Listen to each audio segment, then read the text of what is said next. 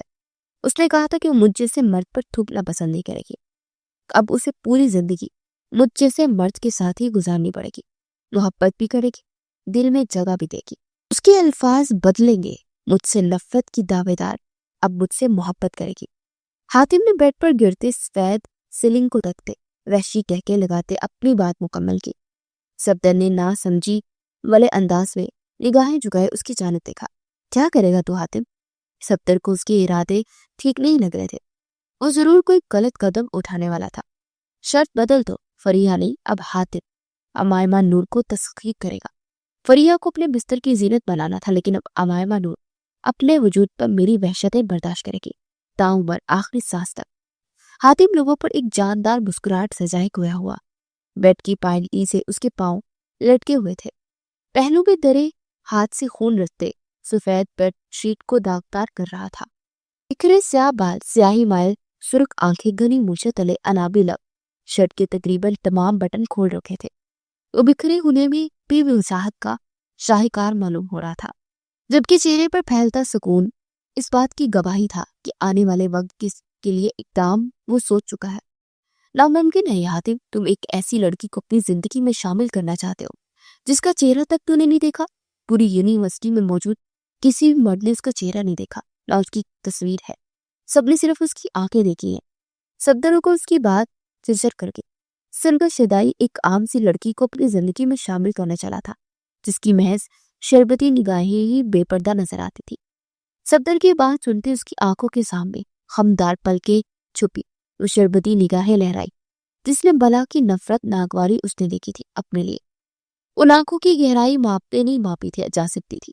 ان آنکھوں میں ڈوبتے انسان کو کنارہ کسی صورت نہیں ملنے والا تھا، لیکن انہی نگاہوں میں ناگواری اور نفرت خود کی ذات کے لیے دیکھنا حاتم راجپوت کی انا کو زندہ کر گیا تھا۔ جب وہ میری ہو جائے گی تو دیکھ لوں گا، پہلے فرصت سے دیکھوں گا۔ بیڈ سے اٹھتے دلکشی سے کہتے وہ واش روم کی جانے پڑا۔ اور تجھے لگتا ہے یہ سب آسان ہے حاتم؟ وہ کبھی تیری نہیں ہوگی۔ صفدر نفی میں سر ہلاتے تعصب سے بولا تھا۔ حاتم راجپوت کے بڑھتے قدم تھمے، پرسکون تاثرات میں سرد مہری شامل ہوئی۔ اگر وہ میری نہیں ہوئی تو اس روئے زمین پر کسی کی بھی نہیں ہونے دوں گا۔ میں اسے حاصل کر کے دکھاؤں گا، اسے تسخیر کر کے دکھاؤں گا۔ وہ میرے عشق کی آگ میں جلے گی، تڑپے گی۔ حاتم شدت جنون سے کہتا صفدر کی حیرت میں بتدریج اضافہ کر رہا تھا۔ جس آگ سے تو کھیل رہا ہے اس آگ میں خود ہی جلستے راکھ ہو سکتا ہے۔ صفدر نے اسے وارن کرنا چاہا۔ اپنی لگائی کی آگ میں کون چلتا ہے؟ وہ ہنستے ہوئے کہتا واش روم میں جا بند ہوا۔ عشق کی آگ کی لپیٹ میں وہی شخص سب سے پہلے آتا ہے جو اس آگ کو جلاتا ہے۔ صفدر واش روم کے بند دروازے کو دیکھتے بڑبڑایا، ایک نظر کمرے کی بگڑی حالت پر ڈالی۔ نفی میں سر ہلاتے وہ کمرے سے نکلتا چلا گیا۔ جانتا تھا اب حاتم راجپوت پرسکون ہے، اب وہ خود اپنی ذات کے لیے نقصان کا باعث نہیں بنے گا، اس لیے بے فکر سا اس کو اس کے حال پر چھوڑ گیا تھا۔ حاتم راجپوت اطہر راجپوت کی ایک اکلوتی اولاد تھا جن کا بزنس پاکستان کے علاوہ بھی کئی ملکوں میں پھیلا ہوا تھا۔ دولت اور ماں باپ کی کھلی چھوٹ کے سبب حاتم راجپوت ایک بگڑا ہوا امیر زادہ بن گیا تھا، جس کی نظر میں ہر چیز پیسے سے خریدی جا سکتی تھی۔ غلط سنگت کا اثر تھا کہ اسے ہر غلط چیز بھی صحیح لگنے لگتی تھی۔ گرل فرینڈز بدلنا اس کا بہترین مشغلہ تھا۔ پوری یونیورسٹی جہاں اس کی شہرت سے واقف تھی، وہی اس کی اوباش پسند طبیعت سے بھی۔ جہاں کچھ لڑکی اس کی وجاہت اور دولت پر مرتی تھی، وہی کچھ اس سے کوسوں دور رہتی تھی، جن میں امائمہ نور بھی شامل تھی، جس کے والد ابراہیم صاحب ایک کار حادثے میں وفات پا چکے تھے۔ وہ اپنے تایا کے گھر اپنی والدہ کے ساتھ زیر رہائش تھی، جہاں اسے 3 وقت کا کھانا بھی ڈیروں طنز سننے کے بعد میسر آتا، کبھی اپنی یتیمی، کبھی اپنی رنگت، اور کبھی اس داغ کو لے کر لوگوں کے طنز اور نشتے برداشت کرنے پڑتے، جس کے تایا زاد کزن رمشا کی دین تھا۔ امائمہ کی اپنے تایا زاد کزن بلال سے گہری دوستی تھی، اور اسی دوستی سے چلتے بلال کی چھوٹی بہن رمشا کال کا ٹکڑا اس کی گال پر مار گئی تھی۔ والد صاحب تو سر پر تھے نہیں، اور والدہ بیگم تائی جان کے احسانات کا بوجھ اٹھاتے خاموش تھی۔ تبھی اس بات کو دبا دیا گیا اور اس حادثے کو رمشا کی چھوٹی سی غلطی قرار دے دیا گیا۔ اس بات سے وہ اچھی طرح سے واقفیت رکھنے کے باوجود کہ رمشا کی چھوٹی سی غلطی امائمہ نور کی زندگی کا روک بن جائے گی۔ اپنی صلاحیتوں اور محنت کے بلبوتے پر اس کو اسکالرشپ حاصل ہوئی تھی شہر کی سب سے بڑی یونیورسٹی میں، جہاں اس کی محض ایک ہی دوست بنی تھی، فریحہ، جسے حاتم راجپوت کے پھینکے گئے جال میں پھنسنے سے بچاتے بچاتے اس کی نظروں میں ہی بری بن گئی تھی۔ فریحہ اسے ہاتھ سے سمجھتے پوری یونیورسٹی میں اسے اور حاتم کو لے کر مختلف باتیں پھیلا چکی تھی، جس کی وجہ سے اس کا کردار سب کی نظروں میں مشکوک بن گیا تھا۔ اور یہ بات امائمہ نور کو گوارا نہیں تھی۔ وہ بچپن سے لے کر جوانی تک اپنی دفاع میں کچھ نہ بولنے والی لڑکی حاتم راجپوت پر ہاتھ اٹھاتے اسے بے عزت کرتی تھی۔ سیاہ بایا میں ملبوس سر پر اسکارف باندھے، چہرے کو نقاب میں چھپائے، وہ ہاتھ میں تھامی کتاب پر نظر ثانی کرتی آگے بڑھ رہی تھی کہ یکلخت اس کی کلائی کسی آہنی شکنجے میں قید ہوئی۔ اس سے قبل کہ وہ کچھ سمجھ پاتی، کسی نے پوری قوت سے اسے کلاس کے اندر کھینچتے دروازے سے لگایا تھا۔ اس اچانک افطار پر وہ بوکھراتے چیختی مقابل اس کے لبوں پر ہاتھ رکھتے اس کی چیخ کا گلا ٹوٹ گیا۔ شربتی آنکھیں آخری حد تک پھیلائے وہ اپنے بے حد نزدیک کھڑے حاتم راجپوت کو دیکھنے لگی، جس کی سیاہ بے تاثر نگاہیں اس کی آنکھوں میں گڑی ہوئی تھی، جب کے لبوں پر ایک جاندار مسکراہٹ نے بسیرا کر رکھا تھا۔ مقابل کے نزدیکی اس کی گرم حدت بڑی سانسیں امائمہ کو اپنے نقاب سے پار ہوتی اپنے جلد کو جھلساتی محسوس ہوئی۔ اپنی کلائی پر اس کا وحشت بھرا لمس اسے بچھو کے دنگ کی طرح مترادف لگا۔ اس قدر بے باکی اور بے شرمی کی امید اس شخص سے لگائی جا سکتی تھی۔ خوفزدہ نگاہوں میں تیش نے جگہ بنائی۔ اگلے ہی پل وہ اپنا ہاتھ ہوا میں بلند کر گئی۔ حاتم نے برق رفتاری کا مظاہرہ کرتے اس کا ہاتھ تھامتے ہوا میں معلق رکھے، اسے پلٹتے اپنا بازو اس کی گردن کی گرد حمائل کرتے اسے اپنے سینے سے لگایا۔ ہاتھ پر گرفت مضبوط کیے اس کی پشت پر سے لگائے اسے مکمل طور پر اپنے حصار میں قید کر گیا کہ وہ اب اس کی گرفت میں مزاحمت تک نہیں کر پا رہی تھی۔ امائمہ آنکھیں پھاڑے مقابل کی دیدہ دلیری دیکھ رہی تھی۔ اس کا حال یوں تھا کہ مانو کٹو تو بدن میں لہو نہیں۔ ایک بار یہ غلطی کر گئی ہو، دوبارہ نہیں۔ ابھی تو تمہیں پہلی غلطی کی سزا بھگتنی ہے، کیونکہ اپنی سزا میں اضافہ کیوں کرنا چاہتی ہو؟ امائمہ کے کان کے نزدیک جھکتے حاتم نے گمبھیر آواز میں سرگوشی کی۔ امائمہ سانس تک روک گئی۔ مقابل کی سانسیں اب اس کی گردن پر بکھر رہی تھی۔ وہ کیسے بھول سکتی تھی کہ حاتم راجپوت اس تھپڑ کا بدلہ نہیں لے گا، کیونکہ حاتم راجپوت امائمہ نور کے وجود سے اٹھتی سندری سی مہک محسوس کرتے بار بار ڈسٹریکٹ ہو رہا تھا۔ یہ مہک اس کے حواسوں پر طاری ہوتے اس کے اعصابوں کو بوجھل کر رہی تھی۔ چھوڑو مجھے، کیا بےہودگی ہے یہ؟ امائمہ نے ہار نہ مانتے مزاحمت کرتے آزاد ہونے کی صحیح کرتے دانت پیستے ہوئے کہا، چھوڑنے کا سوال ہی پیدا نہیں ہوتا، اور بےہودگی ابھی دکھائی ہی نہیں ہے، وہ تب دکھاؤں گا جب تم میری دسترس میں رہوگے۔ حاتم ذو معاونیت سے کہتا امائمہ کی رنگت سرخ کر گیا۔ حاتم چھوڑو مجھے ورنہ میں چیخوں گی۔ امائمہ نے دھمکی دی، چیخو، پھر معلوم ہے کیا ہوگا؟ یہاں سب کا جمع ہو جائے گا۔ سب تمہیں یوں میری باہوں میں دیکھتے کیا سوچیں گے؟ تم سمجھدار ہو، اچھی طرح جانتی ہو۔ عام سے لہجے میں کندھے اچکاتے کہتے وہ امائمہ کو خوفزدہ کر گیا۔ اس حالت میں اگر کوئی انہیں دیکھ لیتا تو پھر اسے اپنے کردار پر کئی سوالات برداشت کرنے پڑتے۔ کس کس کو وضاحت دیتی وہ؟ بے بسی کے احساس تلے اس کی نگاہوں میں نمی سمٹ آئی۔ کیا چاہتے ہو تم؟ امائمہ نے اپنی گردن کے گرد حمائل اس کے بازو پر اپنا ہاتھ رکھتے ہوئے پوچھا۔ یہ پہلا نرم لمس تھا جس کی تاثیر حاتم کے روم میں اتری تھی۔ یہ لمس اس کو سکون بخشنے والا تھا۔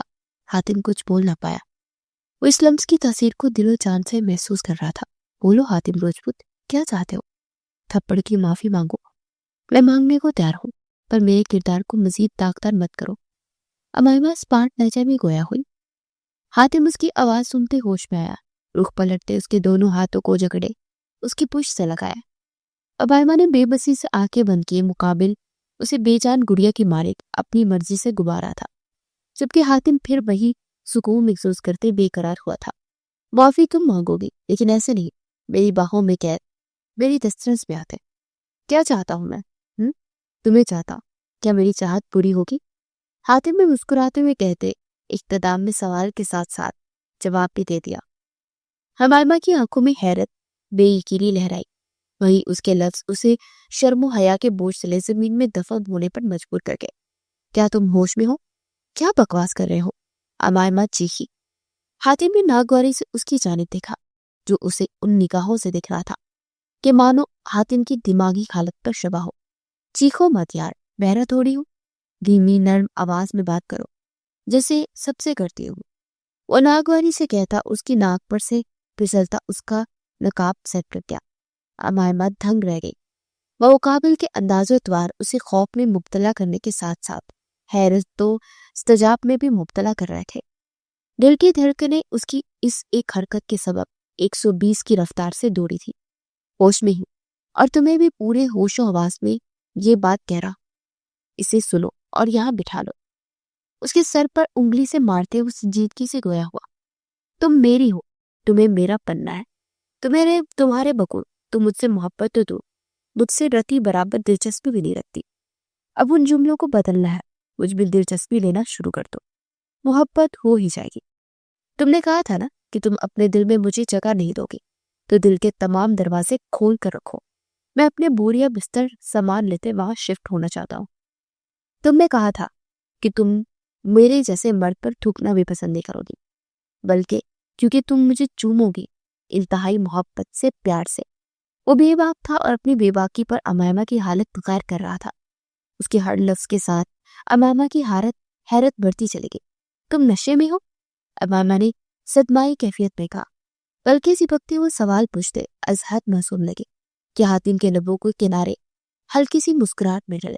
ہاں، اور میں اس نشے میں تمام عمر گزارنا چاہتا ہوں۔ حاتم نے اس بات میں سر ہلاتے جواب دیا، تم مجھ سے بدلہ لے رہے ہو تھپڑ کا؟ امائمہ کے کہنے پر وہ سر پیچھے کو جھکائے ہنس دیا۔ اس کی ہنسی دلکش تھی، بے انتہا دلکش، جو اس کی وجاہت پہ اضافہ کر رہی تھی۔ ہاں، تمہیں کیسے پتا؟ حاتم نے ہنستے ہوئے پوچھا۔ تم مجھے تسخیر کرنا چاہتے ہو، مجھے میرے لفظوں کی سزا دینا چاہتے ہو، دنیا کو بتانا چاہتے ہو کہ جس لڑکی نے تم سے نفرت کا دعویٰ کیا وہ تمہاری ہے، تمہاری دسترس میں ہے۔ امائمہ نے سنجیدگی سے پوچھا۔ ہاں بالکل ایسا ہی ہے۔ حاتم نے معصومیت سے اس کی بات کی تصدیق کی۔ اور تمہیں لگتا ہے کہ یہ سب آسان ہے؟ میں امائمہ نور تمہارے اس جال میں پھنستے اپنا آپ تمہارے حوالے کروں گی۔ امائمہ کی آنکھوں میں اب مذاق اڑاتا ہوا تاثر لہرا تھا۔ ہاں بالکل، تم مجھے اپنا آپ سونپو گی، بلکہ اور مجھ سے محبت بھی کرو گی۔ حاتم نے پھر پرعزم لہجے میں کہا جسے وہ اپنے مستقبل کا سفر کر کے آیا ہو۔ امائمہ بے اختیار ہنس پڑی۔ ٹھہرنے کی باری اب حاتم کی تھی۔ یہ ہنسی کی چھنکار کئی سازوں کی شکست دے سکتی تھی۔ اس سرور میں ڈوبی ہنسی جس کا ساتھ اس کی آنکھیں دے رہی تھی کس قدر دلکش ہوگی۔ حاتم کا دل سینے میں بلیوں کی مانند اچھلنے لگا۔ اس ہنسی کو دیکھتے ضد کرنے لگا، جبکہ وہ سر تا پیر مقابل کے خوف میں ڈوبی اپنے آپ کو بہادر ثابت کرنے کی کوشش کر رہی تھی، جس میں کامیاب بھی ٹھہری تھی۔ حاتم راجپوت اور اس کی خام خیالی خدایا، وہ اس قدر زوروں سے ہنسی کہ اس کی نگاہوں میں ٹھہری نمی اس کے عارض پر بہہ نکلی۔ خام خیالی تمہاری مانو، تمہاری زندگی میں شامل ہونے والا واحد مرد حاتم راجپوت ہے۔ تم میری ضد، میرا جنون لن چکی ہو، اور حاتم اپنی محبت تو چھوڑ سکتا ہے، اپنی ضد اور جنون نہیں۔ تمہیں میرا ہونا ہے اور یہ ہو کر ہی رہے گا۔ خود کو دماغی اور جسمانی طور پر تیار کرو۔ تمہاری تمام بدزبانی اور اس تھپڑ کا بدلہ تمہیں میری دسترس میں آتے چکانا ہے۔ حاتم ہوش میں آتے سر تیزے میں خراتے اسے آزاد کر گیا۔ امائمہ نے دور ہوتے گہرا سانس پڑا۔ سکون دا سانس، ایسا کبھی نہیں ہوگا۔ میں کہ عیاش اور باش آدمی کا کھلونا نہیں بنوں گی، کبھی نہیں۔ تم میرا غرور، میرا پندار توڑنا چاہتے ہو، اور میں ایسا ہرگز نہیں ہونے دوں گی۔ میں مر جاؤں گی لیکن تمہیں اپنے اوپر حاکم نہیں بننے دوں گی۔ امائمہ چیختے ہوئے دروازہ کھولے، تمام تر قوت لگائے وہاں سے بھاگی تھی۔ حاتم نے اس کے جاتے ہی اپنی پٹی بندھا ہاتھ دیوار پر دے مارا۔ خون پھر سے برسنا شروع ہوا اور ایک بار پھر اس کی انا مجروح کر گئی تھی۔ اس کے ساتھ سے بدتر اسے موت قبول تھی۔ اسے اپنی دسترس ملاتے اس کا یہی غرور اور پندار توڑنا چاہتا تھا جس کا وہ دم بھرتی تھی، اور اسے اپنی محبت میں ہارتا دیکھنا چاہتا تھا۔ میری دسترس میں قید ہونا ہی تمہارا مقدر ہے، امائمہ نور صرف اور صرف حاتم راجپوت کی ہو، شدت جنون سے کہتا وہ کلاس روم کے دروازہ کھولے باہر نکلتا چلا گیا۔ وہ برق رفتاری سے بھاگ رہی تھی۔ اگر کچھ دیر وہ جامعہ میں ٹھہرتی تو شاید کھوج کروا دیتی۔ اتنی دیدہ دلیری دکھا تو آئی تھی، لیکن دل سوکھے پتے کی مانند کانپ رہا تھا۔ رخ موڑے اس نے دیکھنا چاہا